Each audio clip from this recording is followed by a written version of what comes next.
I want you to think about the last time you slept through the night completely. Not woke up once, checked the clock, and drifted back off. I mean, genuinely slept. Woke up in the morning and felt like a person. For me, that had become such a distant memory that I had actually stopped expecting it.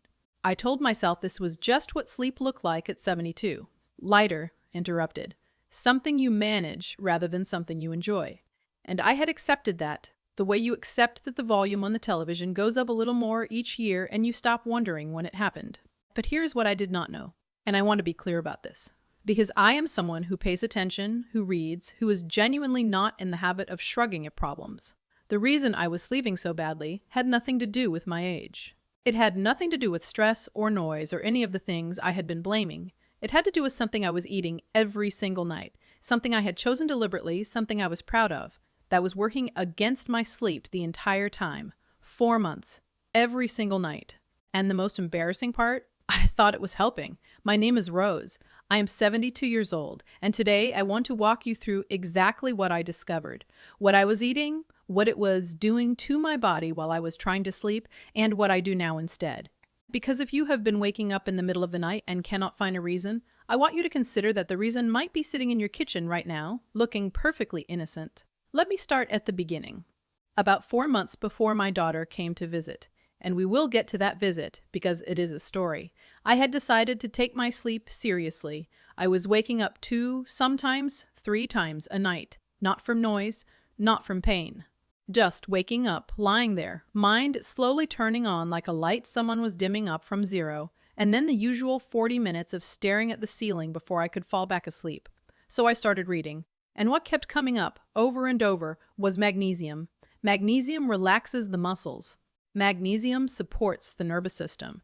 Magnesium is one of the most important minerals for sleep, and a large portion of adults over 60 are quietly deficient without ever knowing it. This was well documented, and I found it convincing. And then I read that dark chocolate is one of the better natural sources of magnesium. I want you to appreciate what happened in my brain at that moment.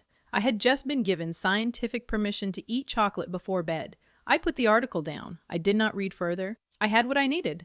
So every evening, around 8 o'clock, I would have a small piece of dark chocolate. High quality. 70% cocoa or higher, because I had also read that the higher the cocoa content, the more beneficial compounds it contains. I felt extremely sophisticated about this habit. I mentioned it to my walking group. I was that woman. And my sleep, I told myself, was better.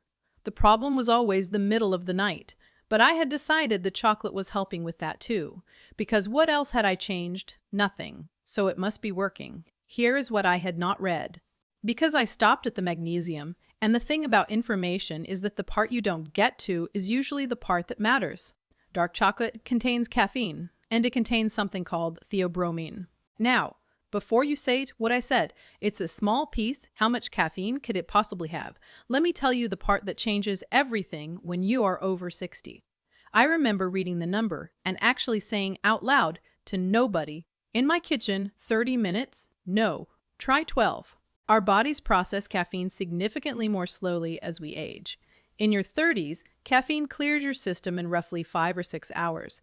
At 72, that same amount can take nearly twice as long. So the small piece I was eating at 8 in the evening was still quietly moving through my bloodstream at midnight, at 2 in the morning, gently keeping my nervous system just alert enough that I could not reach the deep sleep my body was trying to get to. And then there is theobromine, which I think is the more interesting villain of the two.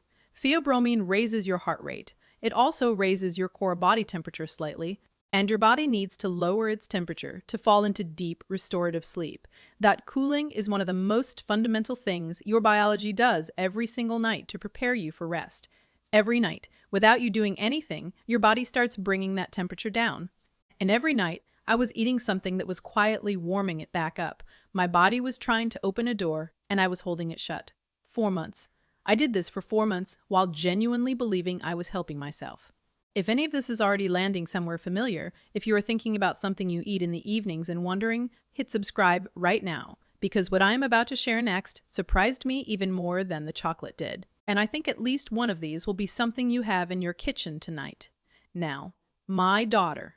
She arrived on a Thursday morning, took one look at me, and said, "Mom, are you sleeping at all?"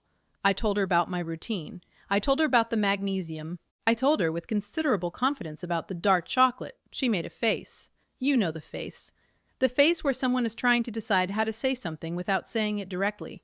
She sat me down, read something on her phone for 4 minutes, and then turned it toward me without a word. It was an article about caffeine metabolism in older adults. I read the first 3 paragraphs and put the phone down. I had nothing to say. I just sat there in my own kitchen, feeling like someone who had been outsmarted by a candy bar for a third of a year. But here is what I want you to take from that moment. I was not being careless. I was paying attention. I was reading. I was trying. The problem was one gap. One place where I had stopped reading because I already liked the conclusion. That is a very human thing to do, and I think most of us do it more than we realize. After I removed the chocolate, I started paying attention differently, and I found 3 more things. The first was tomatoes. Now, I want you to stay with me here, because this one is subtle and easy to dismiss. Tomatoes contain something called pteramine, which prompts the brain to release a natural stimulant. At lunch, this is completely unremarkable. But in a pasta sauce or a salad at dinner, close to the time your body is preparing for sleep, that signal can keep your brain running just a little longer than you need it to. I moved tomatoes to the middle of the day, and the difference in how easily I reached deep sleep was noticeable within about a week. The second one, and this surprised me because I thought I already knew why this was a problem, was spicy food. Chili flakes, hot sauce, anything with real heat. The core temperature issue is the same as the theobromine, just arriving through a different door. But there is a second reason specifically for women our age.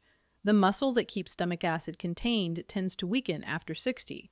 Lie down a few hours after a spicy dinner, and that acid can creep up just enough to interrupt your sleep. Not dramatically, not painfully, just enough that you surface slightly and lose the depth. You wake in the morning wondering why you feel so unrested. The answer was in last night's dinner. And the third one I want to tell you about, because I think it will genuinely catch you off guard. High water fruits in the evening. Watermelon, oranges, cucumbers eaten close to bedtime, all healthy, all wonderful at other times of day. But your body processes that water while you sleep, and the result is a bathroom trip at 2 or 3 in the morning. That has nothing to do with your bladder, and everything to do with timing. I used to eat watermelon as an evening snack in the summer because it felt light and virtuous. I have since moved it to the morning, and my summer nights are considerably calmer. Now, the question I always want answered before I change anything is, what do I eat instead? The first night I tried it, just a small handful of walnuts about an hour before bed, I remember thinking, this cannot possibly be the answer. It is too simple. There is no story in walnuts. Nobody is going to be impressed by walnuts. But I slept until 6:43, uninterrupted.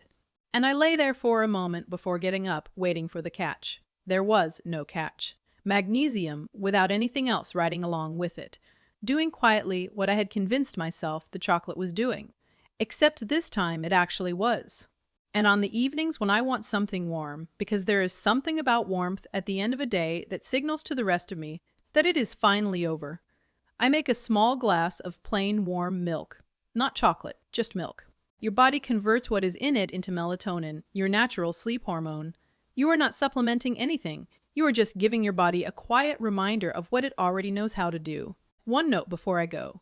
If you are managing ongoing health conditions or taking medications, please loop your doctor in before changing what you eat regularly. I can share what worked for me. Your doctor knows your full picture, and that matters.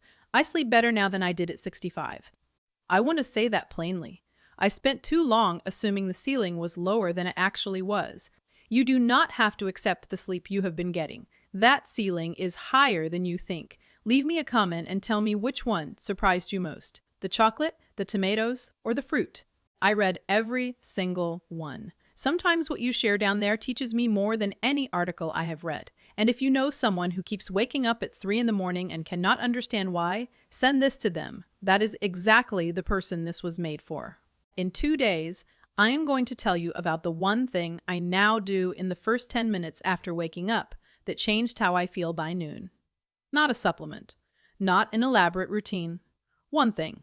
Subscribe so you do not miss it, because once I tell you what it is, you're going to wonder why nobody mentioned it sooner. I'm Rose. Go take good care of yourselves tonight. You have earned it.